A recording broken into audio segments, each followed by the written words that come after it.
Here on News Bites, we've been discussing a lot about where agriculture may be headed, but it also helps to know where we've been. The lessons of the past can guide our future. Hi, I'm Steve Ammerman, Director of Communications for New York Farm Bureau, and welcome to News Bites. No one is better suited for a conversation about the past than Dick McGuire. He grew up in Washington County, farming in an era before tractors even plowed the fields. And from a simple invitation, he became one of the most influential people in New York agriculture. Dick served 14 years as president of New York Farm Bureau and 7 as the state's Commissioner of Agriculture. He also served on the National American Farm Bureau Board of Directors and played a role in many major policy decisions that still impact agriculture and Farm Bureau today. Because of that, Dick has a long list of awards, including the highest honor from New York and American Farm Bureau, the Distinguished Service Awards. If that isn't enough, he's created an agricultural museum on his property, collecting antique tractors, tools, and so much more that tell the story of agriculture. Dick celebrated his 100th birthday at the end of last year. The event brought so many friends and family back to Washington County to honor a man so many people love. And we sat down with him not long after that to talk about his storied career and what we can learn from his experiences. How does it feel? Hit 100? I don't notice any difference, really. I'm very fortunate because I have no known health problems except old age. My balance is not always good, so I use a cane or a walker just as a protection from falling, because the last 2 things that happened to me were both falls. You just don't know when they're going to happen, that's all. So that's a precaution. But other than that, I'm, as far as I know, perfectly healthy. Well, you look good. And you sound good. Well, so we're sitting here. This is the house you grew up in. My grandfather bought this farm with this little house in 95. Soon after, he cut logs in the original house is just that section out there. He cut logs in a woodlot up here, chestnut and oak, added this part where we're sitting in 1900. And what kind of farm was it? You had dairy cows? Small dairy farm. He had 5 or 6 cows. My father took over the farm in 1918, had 10 milk cows until we was 12 years old, rented the farm next door. At the time, that farm, the owner had retired and moved into Salem and was renting it out to different people every year or 2. That was kind of the pattern that people moved around, rented farms. So suddenly we had 20 cows instead of 10, 240 acres instead of 60. Things changed rapidly then. Let's talk about that. What was it like farming back then in the 30s, 40s when you were growing up here? The growth of farming and the change of farming has always been dependent on the tools they used. Whatever was available at the time limited what you did. In other words, until milk machines came along, 6 to 8 cows is about the limit of people milking cows by hand. Just couldn't do any more than that. Relatively the same in the field work. You had a team of horses and a plow. You could only plow an acre a day, so you had maybe 10 or 15 acres of crops, and that was usable for the 8 or 10 cows you had. So until mechanization came, electricity, all of those advancements, it dictated absolutely the size of the farms. That's why so many small farms, probably father and a son, you hope to have a couple sons to help you, had day laborers you could get, but agriculture didn't move until the inventions of a variety of new equipment and new systems, particularly electricity, particularly tractors. Suddenly you had the capacity of one man to do twice as much as he did before, so his farm grew, his herd of cattle grew, and so forth. And that's followed right through until today. With the computer and everything that goes with it, made it possible, and the milking parlors and the pipeline milkers and all that stuff. Suddenly, one man could handle 200 cows instead of 20. So you wrote a book kind of detailing your life here on the farm, and you talk about the day you got the first tractor and the day that the bulk milk cooler came to the farm. I mean, those were significant advances. Do you remember like the day the tractor arrived? Oh, yeah, I sure do. And when I was in college, the first pickup baler that baled hay in the field arrived out of one of the farms close to Morrisville. But the war was on, 43. I came home and ordered one, $750. Didn't get it till the next year. Drove the tractor, H Farm All tractor, 35 miles to Bennington. Drew the baler home behind the tractor. Attracted a lot of attention. Everybody come to look at it. It was a milestone. I might add, one of the things that I'll take credit for, but probably I decided on it, or my influence at Morrisville dictated it. I decided to use my farm facilities as an experiment station of my own. But you know, it was a time when hybrid seed was coming in corn, new varieties of alfalfa.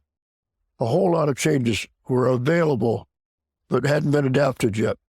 I decided that because I had 240 acres of land, why not try these new things? Don't take somebody's word for it. Salesman trying to sell you corn, you're going to plant 50 acres of corn, plant 5 acres of the new seed and see what happens. Don't take anybody's word for it. I did that with a whole lot of things. Pickup balers, milk machines, pipeline milkers, gutter cleaners, saddle unloaders. You don't necessarily have to be the first person that uses one, but don't be the last one. So I was an innovator, and not all of them worked. I used some things like mow drying of hay with a big fan mounted on the end of the barn. That didn't work. And I considered that as a correction in direction. But even when things didn't work, I'm sure you still learned something. That's right. Yeah, I said that's found out what didn't work and why. You didn't plunge into it. You just experimented and find out for yourself. You were also one of the first, at least in this area, to do artificial insemination for your dairy cow. That's right. Yeah. You read that in the book. I did. Yeah, that was the first artificially bred calf in the county. I'm sure it wasn't in the state. There's others. And Cornell was experimenting with it at the time, too. But as far as farmers go, and you know, we had purebred Holsteins, as well most of the farmers in the area did. And part of their market was selling bull calves. And I can remember the resistance to artificial breeding. We had a couple of meetings. A couple other farmers and I organized a couple of meetings and had somebody from Cornell come out and talk about artificial insemination of dairy cattle. Doing away with keeping a bull on the farm, plus having better breeding results. A lot of farmers were against it because they had a market for bull calves. But once it got started, it very rapidly took over. Really, farming is a lot about innovation and change and looking to do better. Is there one thing that stands out for you of something that truly made a difference? I know you talk a little bit about just electricity and mechanization, but is there one thing that really was a change maker here on the farm? Well, obviously tractors. Mm-hmm. And the first tractors, and I've got a museum full of the first tractors. At the time, they only took the place of a team of horses, or 2 teams of horses. Still used the same plows and same equipment and so forth. They just were the power that moved them. And it wasn't until really after the war was over that they began to market equipment for tractors. Before that, you just pulled the wagon, pulled the mowing machine, pulled the plow, and so forth as the power source. Then they started building equipment to go with the tractor. Then that eliminated a whole lot of stuff. Well, tractors appeared on the farms here in the 30s, small tractors. to take the place of team of horses. But in the late 40s and the 50s, everything moved to the equipment for tractors. And we had land preparation equipment, seeding equipment, for harvesting equipment, the whole bit. And it was a very rapid change, which greatly expanded the capability of a farmer to raise more crops, therefore keep more livestock. And one thing led to the other. So in the 50s, there was also a transition for you as you became involved in Farm Bureau. Do you remember those early days of Farm Bureau, and why did you want to get involved in Farm Bureau? Well, I was showing purebred Holstein cattle at the county fair. A friend of mine lived up in Argyle. Before that, everybody belonged to the Extension Service. It cost $5. And it was the educational program provided by Cornell for on-the-farm education, county agent and several assistant agents specializing in various things. And it cost $5. Everybody belonged. And it was called the Farm Bureau. Same name. But it was government-sponsored, government-paid for through Extension Service. It was evolving, and it had 80,000 members in New York State. But more and more farm leaders in the state realized that their problems evolved out of legislation without any representation from farmers. A lot of the laws that were not favorable to agriculture were taking place with nobody with a voice of agriculture. And they also realized at the same time that you couldn't take government money and then turn around and complain about it. That discussion took place in 53, 54. They ought to have an organization that was owned and supported financially by the farmers themselves and separated from the educational aspects of Extension Service. At the Extension Service Farm Bureau combination annual meeting in 1954, they decided to separate and have two organizations. And they decided it would cost $20 membership. You still belong to Extension Service, but you belong to this new organization to be the voice of agriculture in the legislature. It was thought at the time that it would probably reduce the membership to maybe 20,000 instead of 80,000. It turned out it reduced the membership to about 5,000. But they had a board of directors here in Washington County, as every county I'm sure did, of the new organization. And the president was a man named Dave Bain. He was also a Holstein breeder and was showing cattle at the fair with me. And he says to Dick, he says, I want you to join this new organization. We need some young people. I rejected it. What, $20? I don't need that. But they had a meeting in Duanesburg, regional meeting, to hire a couple of field men in the state to encourage people to join. So I agreed to, go to the meeting, and I joined, and I ended up the next year on the board of directors, and the next year vice president, and the next year president, and so forth. But that's how it started. The resistance was the difference between $5 and $20. Because, and I don't blame them, because they didn't realize anything was going to be anything different. They didn't have the vision of what the Farm Bureau could do separate as far as lobbying for legislation. I will credit the growth of Farm Bureau primarily to one thing, and I'm sure that the concept came from somebody that visited and met with our board of directors from the American Farm Bureau. It was a kitchen conference program. It was just amazing. In every township in our county, and it's similar in other counties, organized small groups of farmers called a kitchen conference, met once a month in somebody's home. And we had 17 kitchen conferences in Washington County. They started meeting with their local town board, invite the supervisor, road commissioner to the meetings and discuss local problems. At that time, the education was growing and they started centralization of schools. I invited the commissioner of education to a county meeting we had in Hudson Falls High School, had 400 people there, and suddenly things blossomed. They went back home with their kitchen conferences and met with their local school boards.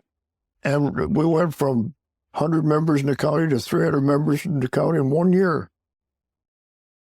At an annual meeting in 58, 59, we have 300 people at the County Farm Bureau annual meeting. As many as they have the State Farm Bureau meeting now. Mm-hmm. But there were still all of these small farms, and the transition into bigger farms hadn't happened. It's a hard thing to compare it with the situation today. The small farms have just disappeared, and consequently that affects membership. But one of the things that I think there should be exploring today is there's still a lot of people pointing at agriculture, and many Farm Bureau memberships include multiple family members, farm managers, all kinds of specialization on the farms. You take these 2,000, 3,000 dairy farms, they're employing 40 people. And some of those are specialist management people in various aspects of the business. At least a membership ought to be counted. Instead of a one farm membership, it ought to include 10 or 15 people that aren't just common laborers. They're experts. They're specialists. They're involved in farming because somebody owns the facility, but they ought to be counted as representative, particularly with the legislature, to show that we're involved much more people in a Farm Bureau membership than our figures say. I mean, your time in Farm Bureau, I mean, you obviously went on to be president of New York Farm Bureau and did a lot of work nationally as well. So it's a good thing that you decided to pay that $20 all those years ago. It really did change your life. But I want to talk about, one of the first things when you were president that you were able to do is change the ag district laws in the state, which had a profound impact for New York agriculture. Can you talk a little bit about how that all came about and some of those meetings you had with Governor Rockefeller? Yeah, well, to start with, Cornell professor had gone to California and studied agriculture in California, where they had zoning, and they're zoning agricultural land. Put a lot of restrictions on the sale of the land, the use of the land. He came back and spoke at a Farm Bureau annual meeting. Because of the injecting a government entity into the operations of many farms, we were against zoning of farmland. They also recognized that they needed some protection. And so out of that discussion, appointed a committee to study an alternative way of protecting agriculture in New York State. Prepared several reports, and as soon as we had a report proposal in writing, Leland Beebe, who was our legislative director at the time, he and I took it to the governor. Now, the governor was receptive because he had a farm down Dutchess County. He was not totally ignorant of agriculture. Even though he was a multimillionaire, he had a keen interest in agriculture and sympathized with agriculture. But he also understood the role of government. So we had several meetings with the governor on it, and finally we got pretty close to what he would accept. And I remember he told Leon Beebe and I, at one of the meetings we had with him, he says, "Dick, you're awful close. I want this included, and you come back next week and we'll sign it." And so we revised it a little bit, tweaked it a little bit, went back in his office, and he agreed on it. That was the ag district law. And it was hugely acceptable by the farmers in county after county, and started organizing it, putting it in effect, still in effect. The major thing was you assessed farm for its use, not for its sales value. That made a big difference. In what way? Well, a big difference in taxes. It was at the time when people were beginning to migrate to farms. buying up land. And so for agricultural purposes, say a farm was worth $15,000 at that time, suddenly its real estate value for sale for non-farm uses, particularly around the cities, which we have a lot of cities in New York State, was double that. And so the assessor, in many instances, would say, you know, this farm is 2 miles out of Syracuse. It's worth $200,000 instead of $50,000 for agriculture. And that's what the farmers were getting assessed. And so it saved a lot of money for an assessment only. And then we've had a lot of advantages of preserving agricultural land and encouraging farmers to stay there. Your time then also wasn't just as Section Board of Directors on the executive committee representing the Northeast. Yep. And your time there was pretty interesting. You did a lot of trade missions. You traveled the country, you know, looking at agriculture and ag policy. You met with 4 different presidents. That's pretty impressive for a young man who grew up on this farmhouse in Washington County is having dinner with President Ford. That's right. Do you ever think about that? And at the time, I didn't think so much about it as I have since. It was interesting. Executive Committee, American Farm Bureau, did open a lot of doors for me. Every year, probably along in February, we met with the president to advise him on what our policy at the annual meeting was, answer questions, and let him know that we were available if he had any questions in agriculture. And as you say, the 4 presidents that I met with, Reagan, for some reason, probably because I was closer to Washington maybe than the others, contacted me 3 or 4 times after those meetings and asked me questions. What I didn't put in the book, after one of the times he talked to me on the phone, he said, when you come to Washington next, I want to schedule an appointment and come and meet with me. I called because the Farm Bureau New York delegation of a meeting with their congressman. And I didn't meet with the president, but I met with one of his aides. And he hired me as an agricultural attaché to the president.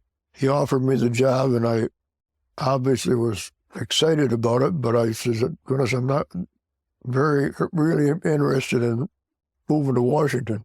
And I told him I'd go home and talk to my wife and think about it and let him know. And lucky for me, about the next week, they put a freeze on hiring in Washington. So it never happened. That was being on the American Farm Bureau Executive Committee. It opened a lot of doors.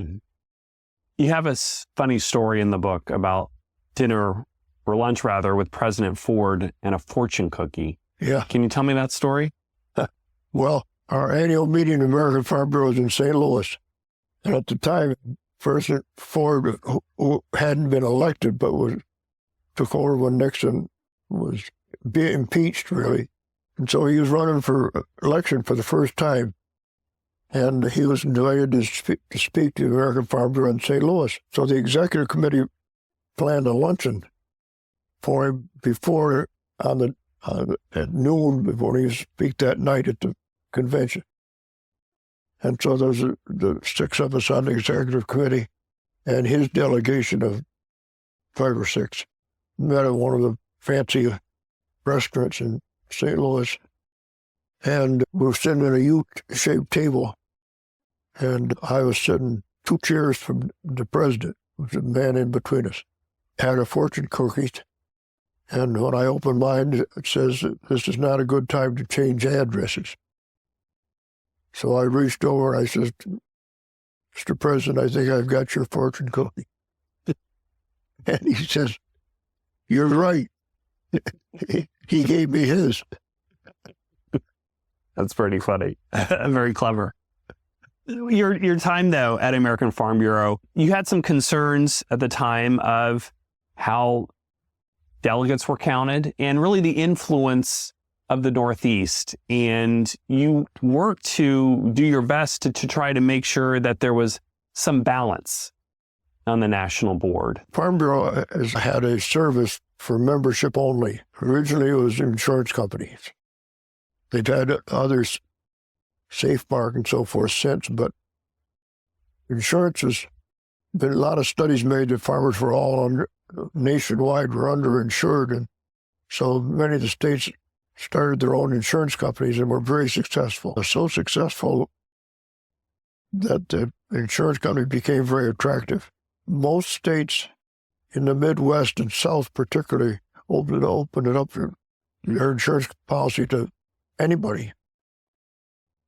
And I guess I used an illustration in the book that was a comparison. Alabama with about 40,000 legitimate farmers, out like New York State, had 280,000 members.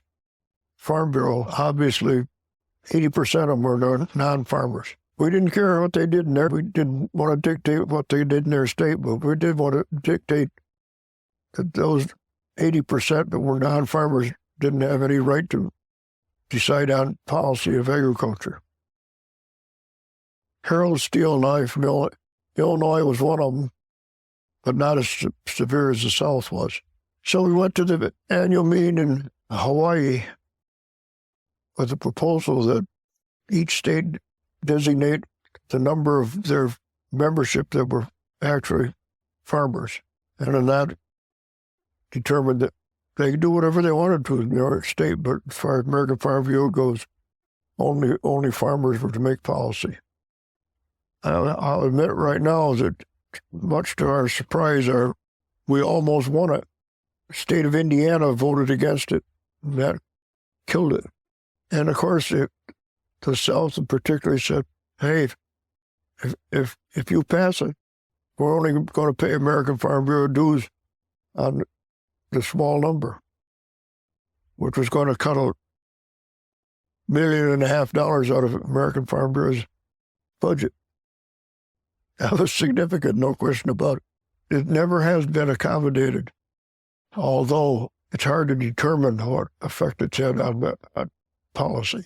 But to this day, we came back the next year and did put a limit on how many delegate board members each region of the country could only have up to 10. Otherwise, the South would have had 20. I don't believe they've ever elected any American Farm Bureau board members that weren't farmers. Mm-hmm. But still, the South has dominated policy ever since. When did you make the decision, and maybe it was because you had the invitation, to transition from being president of New York Farm Bureau to ultimately, I know you went into banking and then became commissioner of agriculture and markets? Well, I didn't decide it. So when I decided, Steve, I don't know. I was president of Farm Bureau for 14 years in New York State, and American Farm Bureau did 12 years. Because of that, I had multiple opportunities to interact with other organizations and other agricultural entities. And so it was probably normal transition of when I was available. They'd ask me out committees and so forth of non-Farm Bureau entities. But when I was done being president of Farm Bureau, immediately it happened that the Federal Land Bank was in financial difficulties in 12 regions of federal land banks. 3 of the federal land banks in the Midwest, agricultural land banks, were in bankruptcy because of the Depression. Congress decided that, or were deciding publicly, that land banks weren't going bankrupt, had to kick in money to save the ones that were. That meant that Springfield, which was a Northeast land bank with their reserves for loans to farmers, had to turn over half of their reserves to the Midwest farmers. The president of the Springfield Bank called me on the phone and said, Dick, we need some help, and we need it right away, quick. We need somebody who knows Washington and legislation and so forth to save the bank. So I went to work for them, a consultant drove to Springfield Monday morning and came home on Thursdays. One of their legislators that was a full-time employee of the Springfield Bank, and I would go to Washington on Tuesday and lobby for saving the bank. And we weren't the only ones. We got other states involved too, and finally decided that these banks were independent. The money that was reserves in them was the farmers in their regions. And if the decision of the board of directors in another place went bankrupt, that was their responsibility, not ours. And we won. So that's how I got involved in that. And when I got done with that, Key Bank in Albany, he called me on the phone and says, Dick, we've just bought a lot of banks on the West Coast and a lot of agriculture in the West, in the banks we bought. We have nobody on our staff knows anything about it. So he hired me.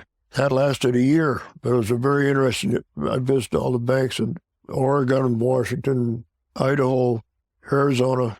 And I was all ready to go to Alaska because they had a bank in Alaska. When governor appointed me commissioner, president of Key Bank says, he's just getting back at me. He says, because I hired his financial agent that Governor Cuomo had for Key Bank, hired him for their financial business. So that was my experience in banking. Dave Call, I've got a beautiful letter from Dave Call on my retirement. He and I have been good friends for years. I remember Dave spoke at my retirement Farm Bureau. He had a banquet for me. And he says, Dick didn't go to Cornell, but he probably attended more meetings at Cornell than many of the students. So, well, it is something to be proud of. I mean, you made the best with your circumstances. So you became commissioner, and looking back at that time period and some of the changes that were happening in New York agriculture and some of the work that you were doing with the city and down in New York City, what are some of your memories there, and what are you most proud of your work as commissioner? I tried to broaden the thing to include everybody. For example, maybe the second year as commissioner, Maggie, my secretary, come in and says, we got a letter here from a woman in Harlem that is complaining about the quality of the grocery stores are terrible. Rats and mice and all kinds of things. She's contacted the commissioner several times and nothing ever happened. So I got in touch with the guy in charge of grocery store inspections, food and fit inspections. Asked him what he knew about it. Oh, he says, they're always complaining. He says, we have a problem with inspectors. We've got 150 inspectors in New York City alone. And he says, what happens is grocery store manager pays them off to pass them. And if they don't, then they complain, send a letter to the mayor or somebody that they're being picked on and so forth. Politically, they get away with it. So I said, well, I'm going to have a meeting. You get in charge of the inspector who was in charge of Harlem inspection, store inspection.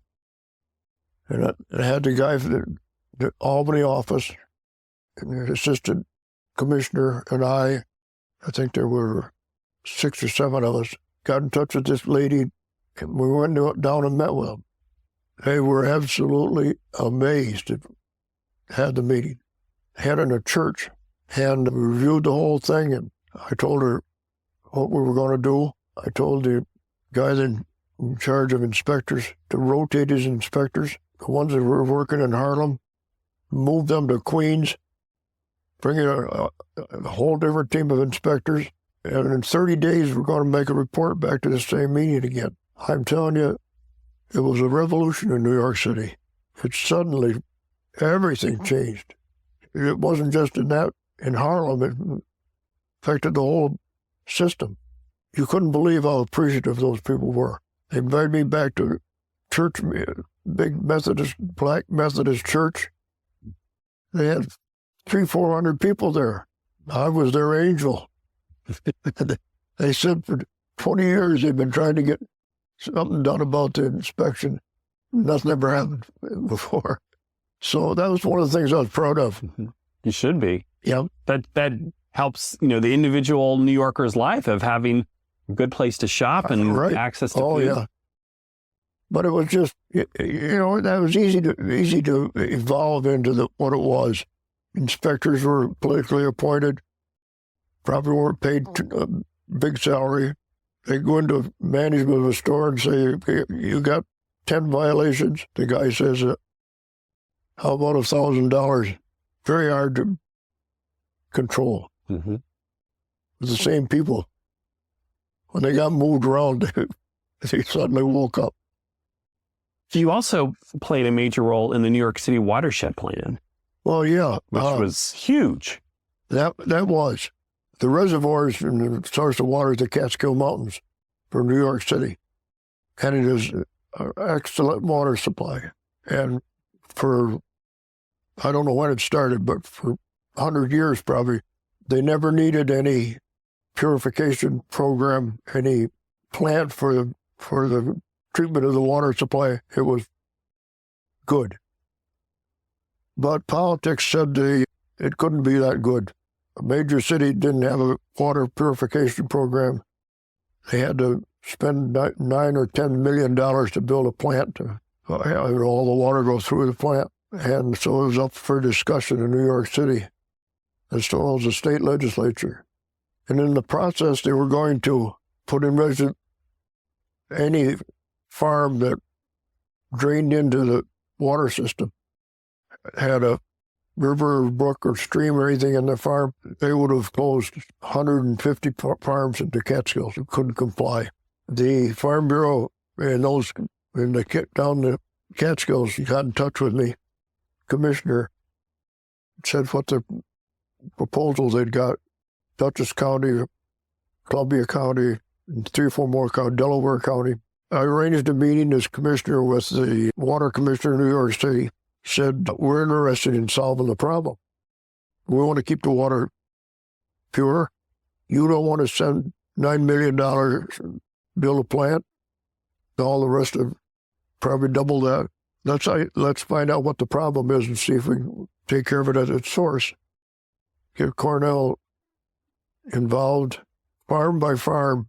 And if the farm needs to build a retaining wall or whatever they need to limit the possibility of pollution, your $9 million will go towards that instead of building a plant. We had meetings and series of meetings in the Catskills, down Cobleskill, got involved. Finally, they came up with a plan to examine every farm. Cornell Extension did it, and say whether they had a problem, whether they were polluting the stream or whether they weren't. I think out of the 100 and some farms, we only found 1 or 2 that were potential problems, and they were corrected. New York City paid for it. They didn't have to build a plant. Ended up saving farmers in New York City both money. It was such a good program that Congressman from New York City invited the water commissioner and myself to Washington, D.C. to expose the whole plan to Congress that they could use in other cities, which they did. That was a major victory, I thought. Mm-hmm. Absolutely. And I think it really goes to show what can happen when you sit down and work together. Yep. And in all of your years in leadership roles, what is your best leadership advice, or what is something that you found valuable that helps to accomplish things large and small? Communication with people. Most of the major problems started out as little problems and it could have been solved before they grew.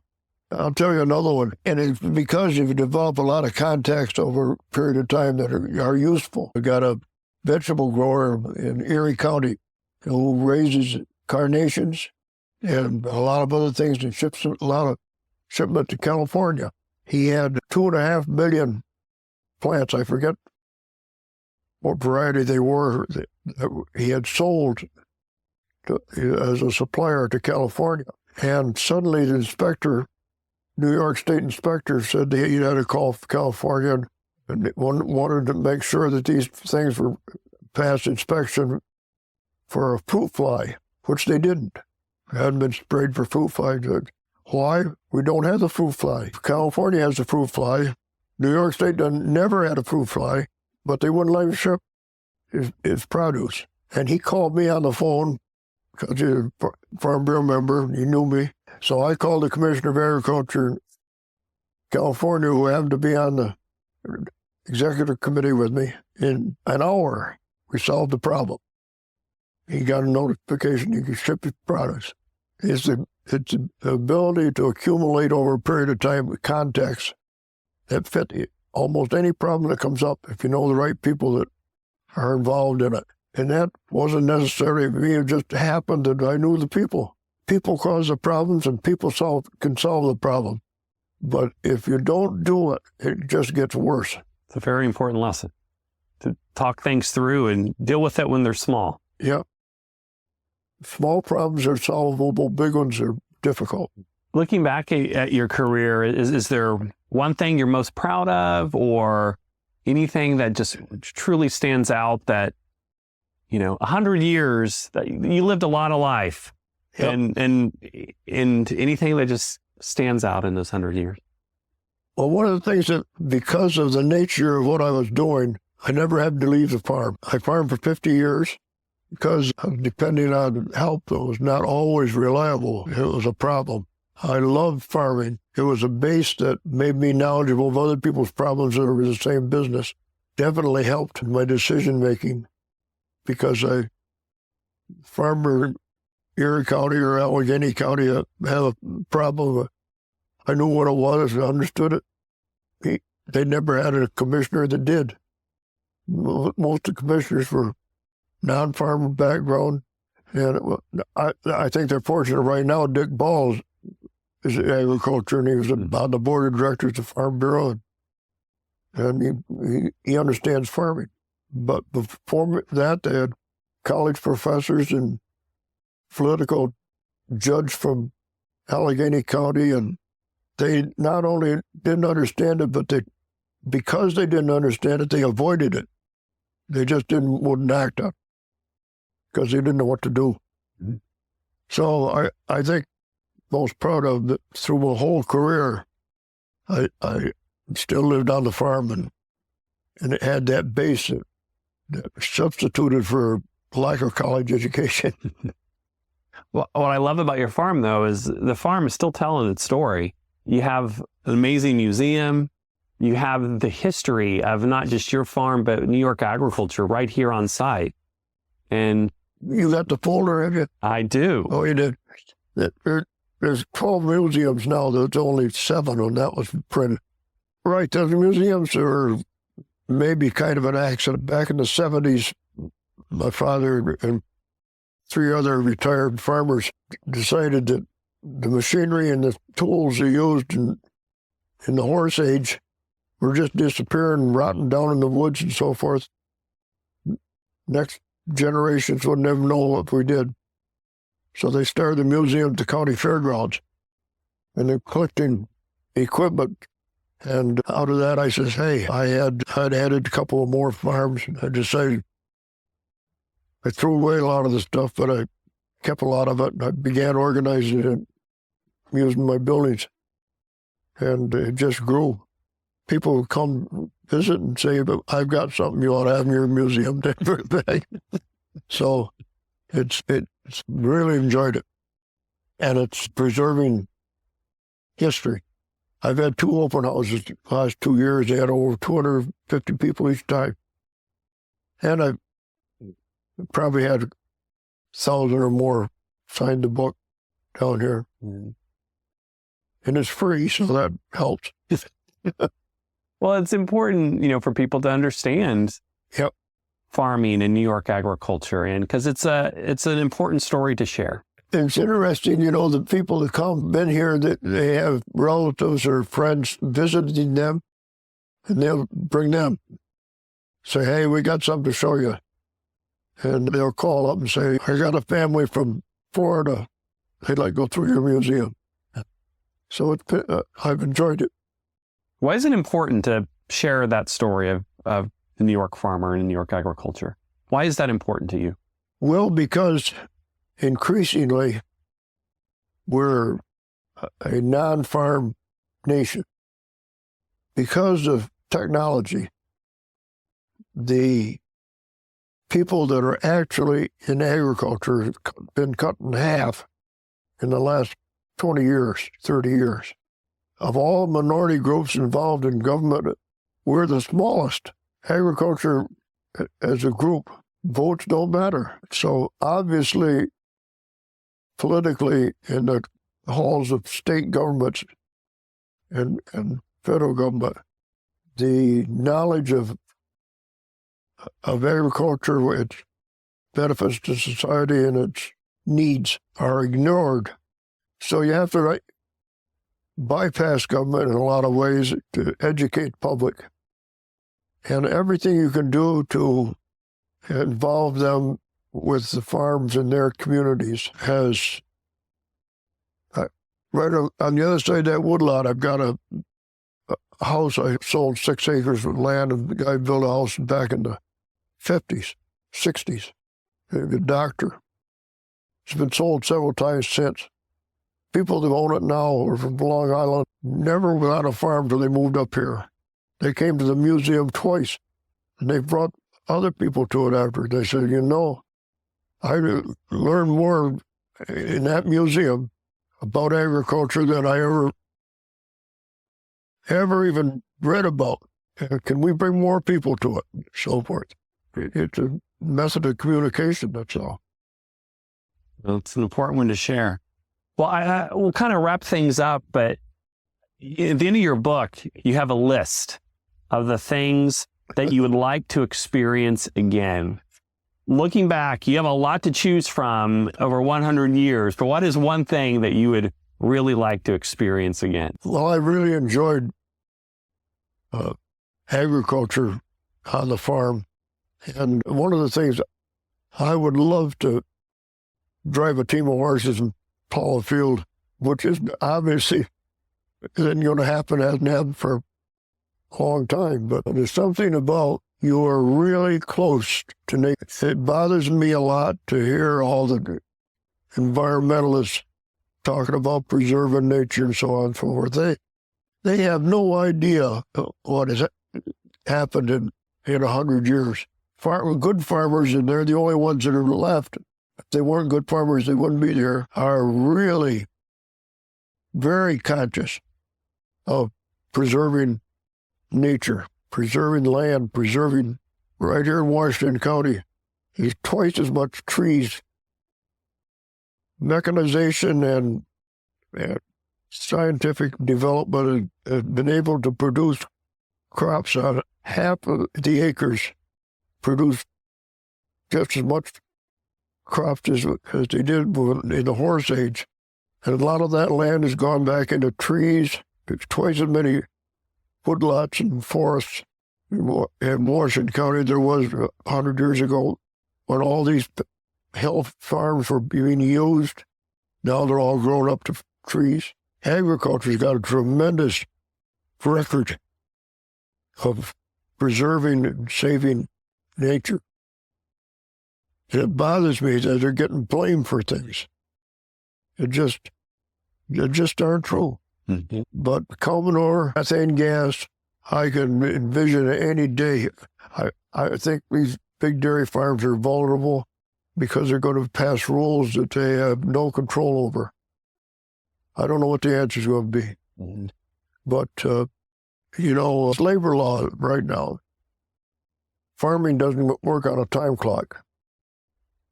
You got halfway through a job and your 40 hours are up. What do? I don't know how they're going to solve it. They're vulnerable. Hopefully keep talking to the right people like you did all those years. Hopefully that's the only answer. Yeah, Farm Bureau has got to use their contacts. And one of the great things that happened at the time, and I'm not saying it could be repeated, but these kitchen conferences that suddenly discovered that on various subjects that were non-agriculture, education, highways, environmental problems. They started meeting locally with the people.